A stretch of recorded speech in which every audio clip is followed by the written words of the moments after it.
Hello and welcome to episode 1 of the Murderball Breakdown, a new podcast on the Breakdown Inc. channel dedicated to Leeds United. My name is Usher McQuarrins and I'm joined, as I will be every single week, by Darragh Culhane. So throughout the course of the Murderball Breakdown, we're going to look at everything Leeds United, from game reviews and previews, club and transfer news, and anything else associated with Marcelo Bielsa's side. So I suppose let's get straight into the first episode, Darragh, and we'll start with the Everton game last weekend. 2-2 draw, pretty positive result, I think, given the previous result against Manchester United. Give me your initial thoughts on that game and how you thought Marcelo Bielsa's side fared. Yeah, I suppose the thing that we wanted to see was obviously a positive result, but a positive performance. You know, the United game was just a disaster. I don't think we need to, Leeds fans really want to reflect on it too much. Like, it wasn't the Leeds team that we sort of associate ourselves with knowing, dominating all that. It was everything that Leeds do to other teams seemed to happen to Leeds in Old Trafford. So when Everton came in, it's a pretty good sort of test of where you are. Everton are, I think they finished 10th, right by Leeds last year. So they're just that similar standard of pitting yourself up against a decent Premier League side. And obviously Rafa Benitez is in charge now. So I really thought it was a positive performance in parts. They completely dominated the game, completely dominated it. I think they had about 70% possession, double the amount of passes of Everton. So that was the main thing after the United game, where you were just like, geez, they couldn't get on the ball. They did show, things haven't completely collapsed overnight in Leeds United. Everything, I think all Leeds fans could, take an inhale of breath and be like, everything's going to be okay here, So there was obviously, it was a mixed bag. It was 2-2 for a reason. Despite all the dominance, a couple of the same thing, the defensive frailties. It was a bit like watching the start of last season all over again, where, Everton had 2-3 attacks and suddenly they've two goals out of it. But you just kind of hope that that's coming out of pre-season, and a bit like last year, they'll sort of learn as they go along. But yeah, overall, just one of those things. The draw was Leeds probably could have won it. Draw is probably fair enough, given defensively they were a little bit poor. But positive performance, good to get a point on the board, and hopefully they can build on that this weekend. Yeah, definitely. I suppose to kind of echo what you said, you mentioned the possession stats, and it was 70-30 passes you mentioned as well. It was Leeds had 606. Everton had 253, so fully eclipsed them there. But Everton had more shots on target, so probably on the balance of play, yeah, I'd say a draw is probably the fairest result there. Full house at Elland Road as well, which is great to see. The noise when Click grabbed the equaliser was fantastic. I suppose we'll talk about Rafinha as well, because his goal was, he was electric again, and I think you feel like it's another season where he can kind of kick on probably. But talk a little bit about, I suppose, his finish and his impact on the game overall, really. Yeah, the clear thing from watching this game was seeing, the difference in class between Rafinha and Calvin Phillips and everyone else on the Leeds team. And Rafinha was just amazing. There was one point in the second half, I can't remember who it was that was tackling him, but he kind of had the ball and he's surrounded by 2 or 3 Everton players, and you could see, you're like, why is he taking them on? But the ball was just glued to his feet, and he won the free into the box from about 30 yards out. And he's just quality, just even the way he strikes the ball, the strike for the goal is just so pure. Even in the lead up to the first goal, he was being dragged down, and he plays a lovely ball forward to Bamford, who sets up Click. This is the thing, from kind of what you hear, he's this really competitive guy who's has really high standards. And I think, you normally kind of associate a sort of a cheap Brazilian player. I don't want to say cheap for these standards, 17. Yeah.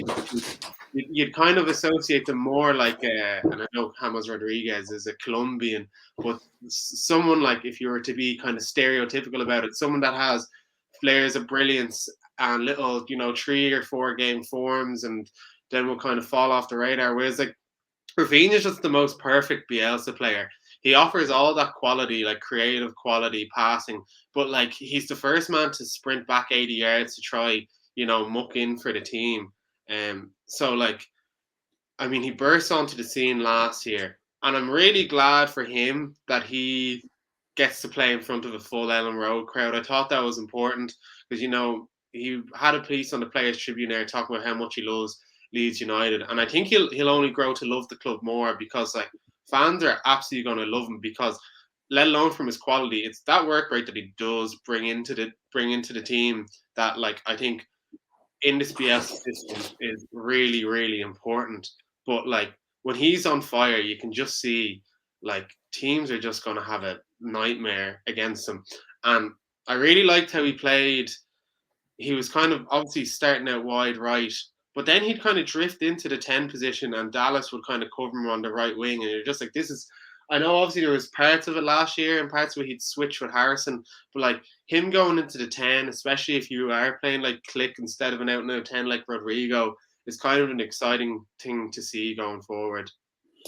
Yeah, definitely. I'm really looking forward to seeing Rafinha in action. I suppose we'll chat a little bit about, like, there is those defensive frailties, you mentioned it earlier, but they are still there. And I think you're correct when you talk about the similarities between this season and last season, especially at the start.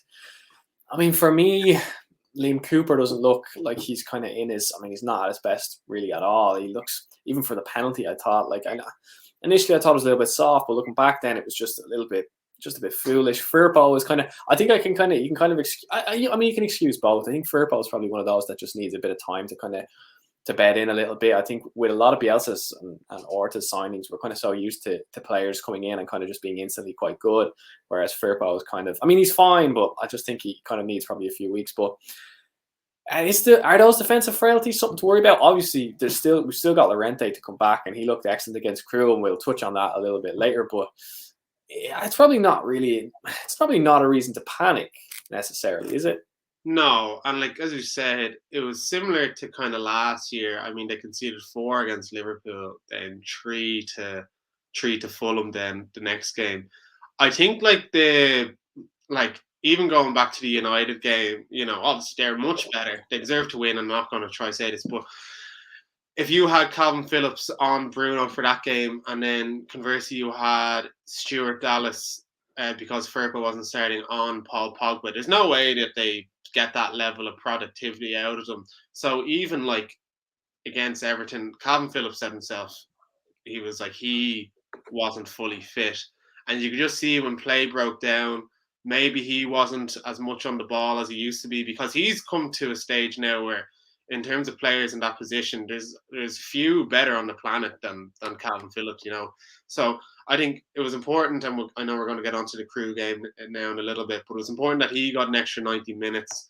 I think as well, like Cooper, yeah, I think we all as Leeds fans have a tendency to panic and get knee-jerk about it, but like it's 2 games into the season. I mean, if it continues to be a narrative, and I know Bielsa is loyal to his players. I think he knows what Diego Llorente is capable of. I did think that Cooper has had a poor start to the season, and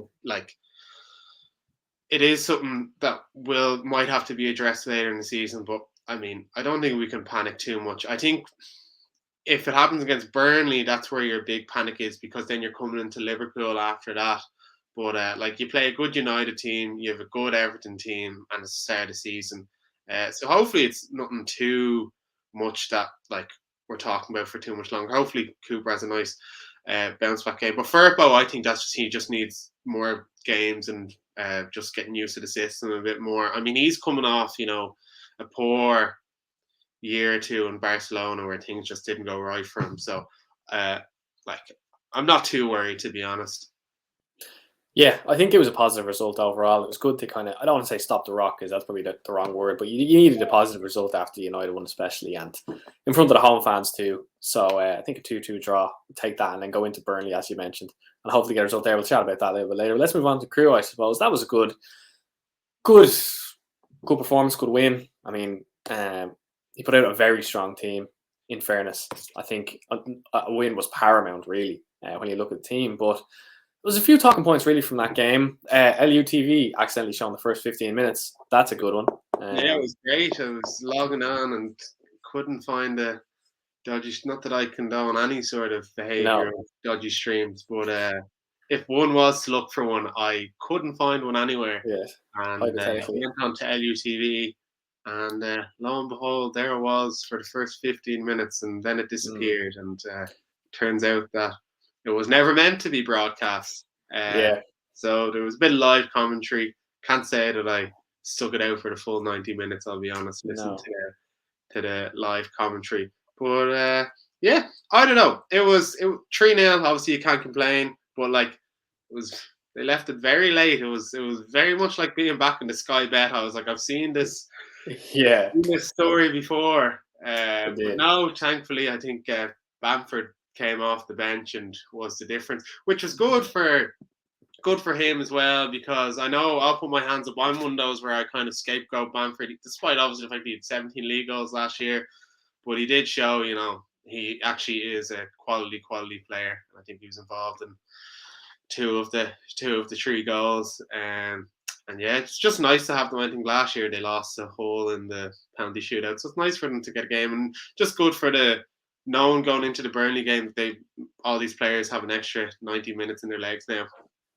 Yeah, I think that was it, because I kind of looked at this game. I thought maybe he played some of the younger players, like Galehart and the likes of Somerville and guys like that who have been impressing with the under 23s. But I think it was, as you said, more a case of, well, a lot of these players need minutes. Phillips probably needs minutes. Someone like Forshaw, of course, he definitely needs minutes, and I might get on to him a little bit later. But Jack Harrison was impressive too. Took his 2 goals pretty nicely. We had Calvin Phillips captain, and that was good. He grabbed the goal too. Shout out Luke Murphy, Leeds legend, in the centre of the park for Crewe. I always liked him, to be fair. So, but next up is then Fulham, I suppose, in the next round. So I think I'd be happy with a cup run, because it seems like that's something that hasn't really come under Bielsa. I mean, it's been, Leeds feel like they've been notoriously poor in cup games. I mean, there was obviously the Newport County loss you mentioned last year against Hull. So they're definitely going to be looking at Fulham and thinking we can get a result here, and then that's into the last 16, isn't it? Then if they beat, So is a cup run I suppose a possibility, but how much of a bonus would it be this season? I think now as well, just remind me of who they get knocked out of the FA Cup with last year in the third round. I'm not sure. Was it Stoke? I think. I'm not sure. No. It was like a League Two. Do you remember the fella from Love Island came off the bench? Oh yes. It was Crawley. Crawley, yeah. I want to forget that. Yeah, put that in the back of my mind. On BBC and everything. But right.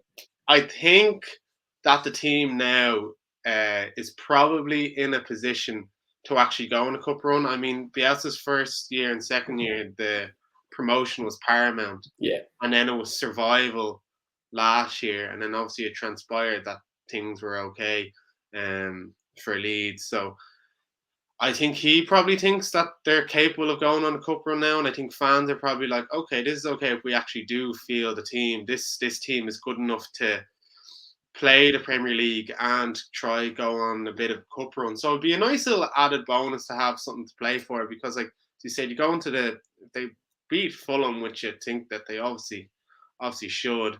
They go into like the last 16 and hopefully get a decent draw, and then suddenly you're in the quarterfinals. So it'd be nice. I mean, I think like the last time I feel Leeds have really ever had a cup run, and it wasn't even a cup run, was that they just back when they're in League One and they beat United and had Spurs, but like that wasn't even a cup run. That was only to the 4th round. So it'd be nice to see them progress and just have some sort of vested interest in these cups, like, because I suppose like from a personal perspective, I never really was like, why do people love the Premier League so much, given I had to watch Leeds play League One for years and years. And then you get up there, you're like, oh, this is great. So it'd be nice to actually be like, oh, the Carabao Cup, this is a real cup competition. I love it, But also if they got knocked out, I wouldn't be too upset either. Yeah, exactly. It'd definitely just be a bonus. And you mentioned Bamford being excellent there, and I suppose we'll lead into Bamford in England now, but we'll chat a little bit about his performance too, because obviously the highlights, that's all we could see, but he looked really, really confident. I think especially for Harrison's second goal, when Click played it out to him on the right, he kind of just strided it. I'm not sure what the past tense of that one is, but like he just kind of drifted in and knocked it to Harrison. He looked so he had a bit of a swagger about him. And I think it was the same with that just before Harrison scored, or it was Yeah, he knocked it by the defender, played it in to Roberts. I think Roberts shot was saved, and then Harrison scored with the follow up. But in both of those instances, he just looked super, super confident. Looked like he was kind of just striding or strolling around the pitch, like, which is, I don't call it, it's not unusual, but I didn't think he was that brilliant against Everton. He wasn't that great against United. But you'd like to think maybe, hopefully, now he's got the confidence of the England call up, which again we're going to get into, and he's got the confidence of that good performance. Now maybe he'll start kicking on, scoring goals, but I think with Bamford, it's one of those where he does so much for the team anyway. I mean, it's not just about his goals. So let's talk about that England call-up. Well deserved. Yeah. I mean, I was sort of clamoring for the Euros. I mean, I really couldn't wrap my head around how he was the second highest English scorer after Harry Kane last year. Wasn't, I'd say, put on a plane, but put on a bus more so because they were based in England. But so it was sort of unusual that it came now then after he hadn't scored at the start of the campaign. But I suppose Gareth Southgate probably thought that he owed it to him, and he does deserve it. I mean, like, you've seen the journey he's been on. Like, I mean, that old stat of hadn't scored in 23 Premier League games, despite, which is a bit unfair on him given it was like 2 minutes here and there. Like, yeah. But he does deserve it. I mean, as much as Leeds fans, including myself, will often make him the scapegoat. Like, last season, he was absolutely brilliant. As you said, the work rate he puts into the side is like, surely he covers more ground than everyone, bar maybe Calvin Phillips. Like, the high pressing he does. So it's good for him is all you can really say about this. You know, years and years of hard work, and he's got his all international call up. Yeah, definitely deserved, I think. And if you look at the fixtures, so England have got Hungary away first, then they've got Andorra at home, and Poland away. So they're all World Cup qualifiers, but you'd imagine he's going to get some game time there. I mean, Hungary, that's probably a tricky one. Poland too. You're probably looking at the Andorra game and you're going, well, he could definitely get himself a game there. Will he start? Maybe. I mean, England are going to beat Andorra either way. So, yeah, I think he deserves it for sure. There's no doubt about that. It's been a difficult road for him to get there. I mean, he kind of looked like he'd be a perennial championship striker, really, I think, for the most part, up until about 2 or 3 years ago, up until obviously Bielsa came. But I think it's interesting as well to kind of chat a little bit about, obviously, there's that Ireland connection that came up a few years ago with Mick McCarthy, and McCarthy spoke. He said he spoke to Bamford, and the idea was, well, Bamford wants, this was before Leeds, I think it was the season before Leeds got promoted, and it was the talk was, oh, well, Bamford, like, he's interested, but he just wants to focus on getting Leeds promoted at the minute. And there was kind of oh, that's there's something there, but it really feels like there probably wasn't anything really ever there. It felt like it was kind of much more a pushing from the Irish side than it was Bamford pushing back. And with Kenny, there hasn't really been any talk there. So it was probably always a case of he was backing himself, and I think many people saw it as like, well, I mean, I wouldn't have said Bamford was close. I mean, not even near an England call-up when he kind of first was with Leeds, and no, I don't think I would have ever seen it coming. But he was always more so towards England, wasn't he? I mean, there was never really anything to the Ireland talk, I don't think. No, I don't think so. I remember even at the time, I was like, oh, he's backing himself for an England call-up when he was playing in the Championship and nearly rolling the eyes, but he gets the last laugh here. See, some Irish fans, you know what they're like, will be calling him a snake and all because he was eligible, but the man is English born and bred. God forbid that he wants to play for his country and that, you know, didn't want to play for anyone else. So just deserves for Patrick Bamford here. Yeah, I think it was probably even a case of not even just backing himself, but just a case that he felt more English than Irish, probably. I mean, I don't know this, but that's what it kind of feels like. So, yeah, happy for Bamford. Hopefully he gets some game time, which I think he will, alongside Calvin Phillips, who has now obviously become an England mainstay, really, there in that centre midfield. So, Darragh, let's have a little bit of a chat about transfers. So the window is coming to a close very soon. Leeds have brought in, obviously, Jack Harrison, kind of still counts. I mean, they brought him on permanent, Junior Firpo and the goalkeeper class, and they're the only 3 players that have signed this season, senior players that have signed this season. Bielsa kind of spoke about incomings, kind of doesn't really see that many coming in anymore. There's only a few more days. How do you see it? Is it a case of Leeds needing more bodies, really? I know the centre midfield situation is still not quite been resolved. You could argue that maybe another number 10 wouldn't go amiss. How do you see it in terms of incomings and additions that might be needed? Yeah, I suppose the thinking last year when they invested, like I think they were like fourth or fifth in the world in terms of investments last year, which is like the complete opposite of this year, where you know, as a time of recording, I think Cristiano Ronaldo might be on a plane to Manchester, and you know, you just see one of the craziest transfer windows ever, and Leeds haven't done anything. Whereas last year, where no one was spending literally any money, Leeds basically took the gamble to be like, let's drop 100 million plus to consolidate ourselves in the Premier League. Um, and it worked last year, obviously. I suppose as Leeds fans, we saw last year and wanted to see them push up the table, you know, this year, be like, geez, we have a great chance of European football or something like that. And, Yeah. you know, you don't want to say the ambitions weren't met, but like, fair enough. You can't just drop 100 million every year. I mean, we only have to rewind 20 years ago to see how that played out for Leeds. And so there's obviously a little bit of frustration, but like I think Leeds fans internally do know that we can't really afford to be dropping all this money. But like as a fan, you also want to see your team drop 40 million on this unbelievable player. I think the squad is in a pretty good place. The only thing is that they mightn't be able to push forward too much without a couple of additions. But like your starting 11 is pretty settled now, to be honest. Like with the exceptions of, I know we're saying that like, you know, you can interchange the centre backs, but like that's in terms of like centre back depth in the Premier League. There's not too many teams that can say they've much better. Obviously, midfield when Calvin Phillips is out, uh, you know, you can bring in Koch there, and I think obviously Forshaw, who will get on to. So you would like a little bit of cover, but I suppose the harsh reality is that Calvin Phillips is just so good at football that whoever you bring in there isn't going to be able to replicate what he does. But it still would be nice to put in a bit of cover, and I know they're still linked with Lewis O'Brien. I still have now. This is just my hunch. I still have a feeling that that could still happen. No sources or anything like that to what I'm saying here, and I do have a sneaky feeling that they might end up bringing in someone late. You saw Rafinha happen at the 11th hour last year. Could it be a case with Dan James coming in? We don't know. I know that they internally they would like another winger. They're obviously not too high on Helder Costa and Wadim Paveda going to Blackburn now. But look, I can't really complain about their transfer dealings. Like they dropped a lot of money the last couple of years, and you can't really expect them to keep dropping more and more.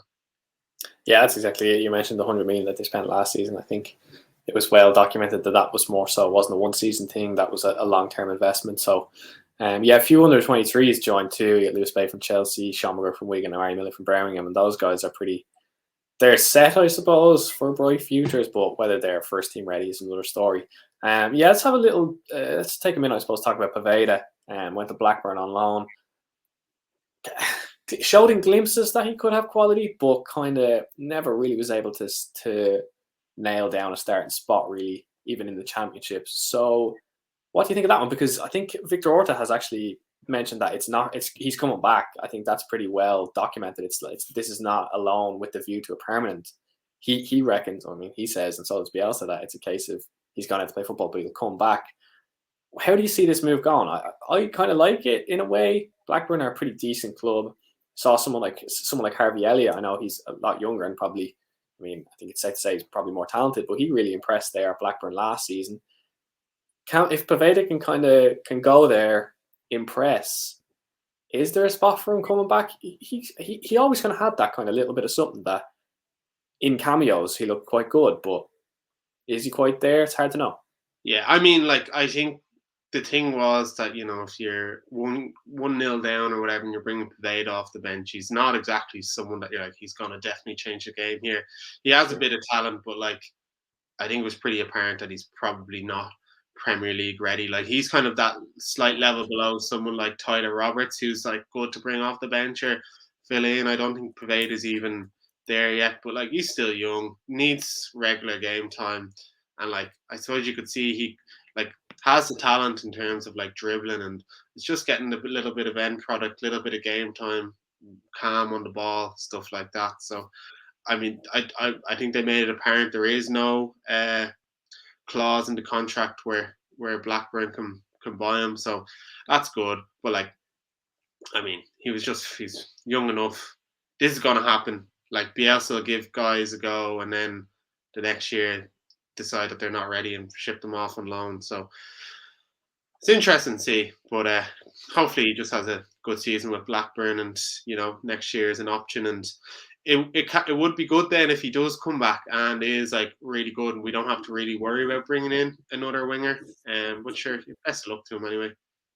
Yeah, but just looking there, he's only 21 years of age as well. You kind of forget. I don't know why I thought he was maybe a little bit older, 22, 23, but yeah, still young, still probably has potential. So be interested to keep an eye on him at Ewood Park. So let's go on to our next segment, Darragh. Working title. We've copied this completely, but it's who's back of the week, but we're going to change the title as we go. But it's basically who has had a good week or who's back in the news, I suppose would be a better way to describe it. So we've got a few options, obviously all Leeds United related. So, Darragh, do you want to take a first option for who could potentially be back this week? So, the most back. Well, I don't think they are going to win the most back, but they're very back. Dirty Leeds. So, yes. Leeds over the last couple of years have been these darlings, been these Bielsa's magical football. Everyone loves Leeds. But the only reason everyone loves Leeds is because the fans have been stuck at home. Dirty Leeds are so back. It started with we're running the VAR check if this was actually okay to do, but the chance between Rashford and Sancho, something along the lines of letting the country down. I mean, football chance. I don't think there was anything too below the belt there. We're Irish, so we don't have too much skin in the game here. And then they fired a missile, a vape at Dina, and then the entire crowd started calling him a crybaby. So we do not condone missile firing on this show. No. But, Dirty Leeds, we are so back. We're back to being the villains. Everyone hates us. It's calling our fans mean names, and good to be back. I don't know if I can say that, but yes. I think we're safe enough with that one. Yeah, good pick, good selection. I think we have to talk about Adam Forshaw, obviously. He's been out for so long with injury. He's just been so unlucky. It seems like the injury just kept getting worse and worse, I suppose. He's only played 7 games. I think he played 7 games in the 1920 championship season before he went, before he his season and last season as well was cut short. He's actually only played 52 games for Leeds over the course of 3 seasons. 4 seasons, because last season doesn't count, he didn't play at all. So it's disappointing really for him, but it's great to see him back. And it's interesting. It's an interesting one because I think Bielsa and Radrizzani kind of see Forshaw as the player that we were kind of just talking about there, as like your not replacement for Calvin Phillips, but your other option in that centre midfield position. And he is back. I think he's probably a league contender for who's back at this week. But it's going to be interesting to see if he's how back he is in the sense that, is he going to be as good as he was? Because he was a very good player in the championship. There's no doubt about that. But you look at all the rest of the players that are there, and they've all improved drastically, having played so much under Marcelo Bielsa, having played full season in the Premier League, 2 full seasons in the championship. And you've got Forshaw, who played, as I said, 7 games in 1920 and 30 games in 1819. So that's like the equivalent of not even 1 full championship season. And you're kind of now asking him after almost a year and a half out to kind of come back in and be this other option in the midfield when I think his Premier League experience is quite limited. In fairness, he had 1 season with Middlesbrough, should I say. So it's going to be a tough one to see. Obviously, I'm delighted that he's back, and I think it's good to have another option there. There's no question about that. But in terms of how good he's going to be, is he going to be the answer to what probably is a problem in terms of depth and things like that? it's hard to know. But I think to keep it positive, really, it's great to see him back. He got 60 minutes, I believe, against Crewe, and he's going to probably likely be he'll be on the bench again against Burnley, you'd imagine, and he'll probably just be coming easing his way back in. So good to see him back. Good to see him back. I think the good thing though is that like Bielsa loves Forshaw. Like Bielsa thinks that Forshaw is like when he came in, thinks that he was like the best player. So in terms of I think we have to have realistic expectations here. Like, you know, he'll have limited minutes between here and Christmas, and probably just try to get him up to speed on conditioning and stuff like that. But like, I think it's a positive thing that, like, in the second half of the season, I don't think it's too unrealistic to say that like he could be, if Calvin Phillips, touch wood, doesn't get injured, he could come in and actually fill in that void. And like, I know that football cliche, like a new signing or whatever, but yeah, he actually could actually be that. Like, there will be cautious optimism around him, and I think like Leeds fans will know that. Like, they obviously know that BS is high on him, but they like, I mean, he's basically been sat on the injury bed for 2 years. But I'm a little bit more high on him than maybe you sound that you are, given that Bielsa sees so much in him. I don't obviously expect him to be world class this year. I think it'll still take him months and months to get his condition up. But I do think, like, on the other side of Christmas, he could be a key player for the second half of the season. Yeah, very true. And the trust, you mentioned it there, just before we move on, the trust that Bielsa has had in him, that he's kept him at the club. And he's let a lot of other players go in that time that Forshaw's been injured. So obviously he does see something in him. Darragh, do you want to go another? We'll go one more each in terms of who's back candidate. So yeah, so we touched on it earlier, but Rafinha's magic, nice. Just so fun to watch. That's the thing about watching Rafinha. When he's on, he's so fun. Just taking men on. Just the way that he simply kicks a ball is nice to see. He's just like the sad thing about Rafinha is that as soon as he started playing well, you're like, oh, we're not going to get to keep him for much longer. Exactly. Like, exactly. He'll be going to Liverpool or something for £60 million. But he's just lighting up Ellen Road, and like he said in the Players Tribune how much he loves Leeds, and it's just nice to see him play in front of 40,000 fans that'll love him. So I think even in front of these fans, it might spur him on a little bit more. But you know, I didn't realize how much I missed Rafinha's magic for over the last 3 months until I saw Everton, and long may it continue. Yeah, he mentioned as well, and I know we've touched on it a good bit, but it is actually a really good piece, the Players Tribune one. He mentioned Ronaldinho a lot, and I think now he's actually good friends with Ronaldinho. And he said that he used to love Ronaldinho because he put a smile on people's faces, and that's kind of how, when you're watching Rafinha, that's what happens, really. I mean, look at some of the highlights from last season. That flick against Gary Cahill, like, that was unbelievable. I still watch that so much. So, yeah, Rafinha, that's a great shout, to be fair, I think. I think he's probably a contender to kick on again this season, you'd imagine. If Leeds are going to have a good season, he's going to have a huge role to play in that. Still only young as well. He's still got so much. 24, like. Yeah, so like he can still improve there too. So that's a good pick. I'm happy with that one. My last one, not so much a positive one, but defensive frailties. We kind of did mention it. We mentioned it extremely back. We mentioned it in the Everton game, really. I don't know. Again, I don't know if it's necessarily a huge worry, because obviously you've got Llorente to come back, and I think Llorente. I think we kind of might have underrated Llorente a little bit, because when Llorente came into the team last season, it felt like that's when the change kind of came. That's when the solidity kind of came in fully. So I'll be interested to see him coming back in. Yeah, like it conceding 8 shots against Everton. I know Meslier made a couple of really nice saves, and he's probably going to do that every single game. But they got to kind of shore up a little bit. It seems like very similar to the start of last season.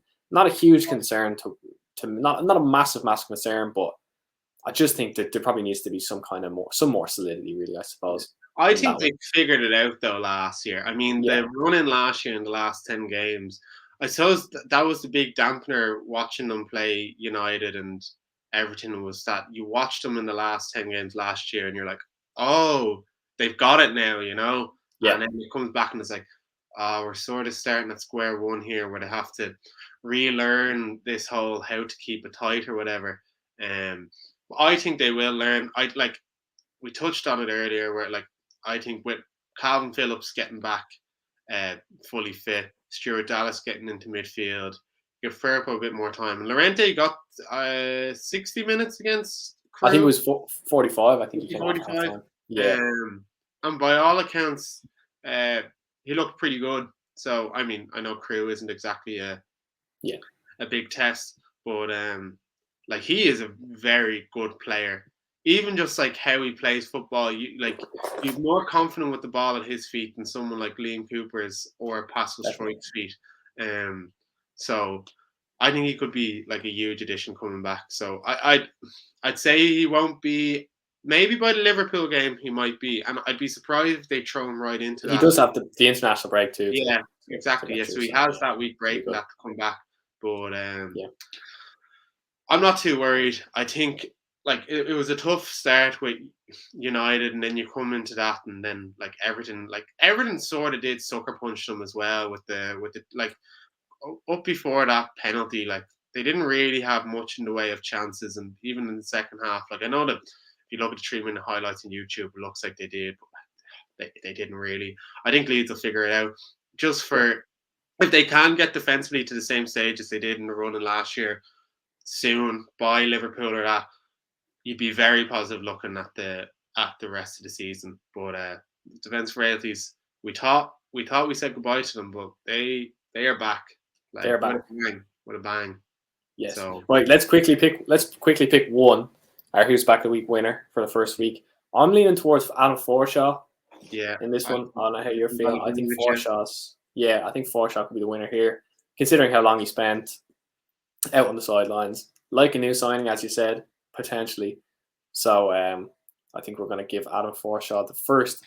Actually, that's quite prestigious. He's the first ever Who's Back of the Week winner here. So we'll have a better name next week. But Adam Forshaw, congratulations. So quickly before we go, let's talk a little bit about Burnley.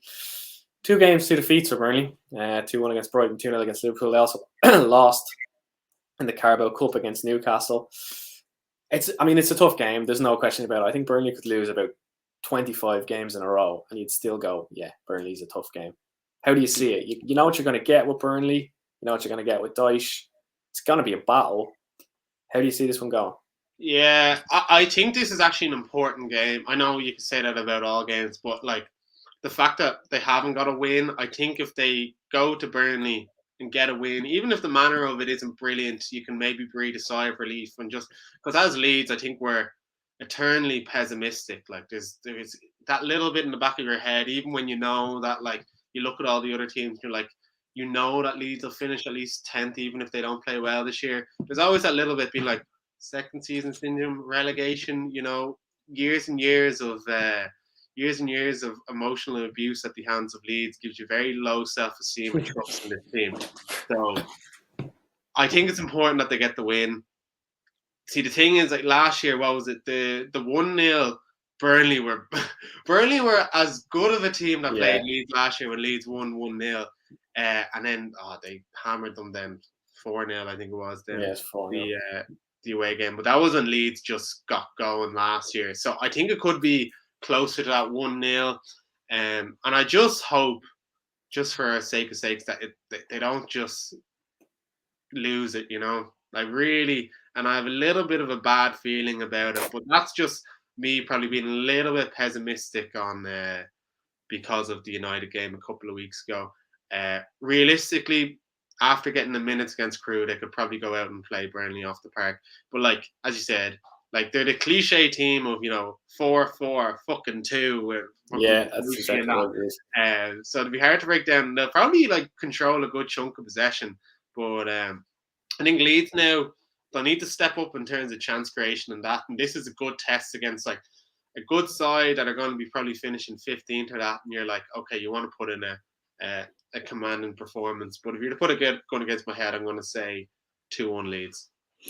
Yeah, I think that's an important point you make in the sense that the fact that the international break is coming up too, you kind of always, I'm always of the opinion that you want to get a win before an international break just to kind of have the squad on a bit of a high before they go away. And the fact that obviously Leeds haven't got a win yet this season, it is an important game, no question about it. And it will be tough. Burnley, like you mentioned, the 1-0 win at home last season, that was a scrappy game. And for the most part, Burnley probably deserved to get, actually they definitely deserved to get something out of the game. I remember Meze actually clattered someone, I think it was, and the ball fell to Barnes or someone would, and they scored, and it wasn't given, and there was a bit of controversy there. But you'd imagine it'll probably be like that. It'll be a scrappy game, but listen, as long as they get a result, as long as they get a win, I mean, a draw, you're not too despondent with a draw, but you're also not too positive. They need to get a win under their belt. And as you said, with Liverpool coming up after that, then that's going to be a tough game. So, yeah, you know what you're going to get with Burnley, but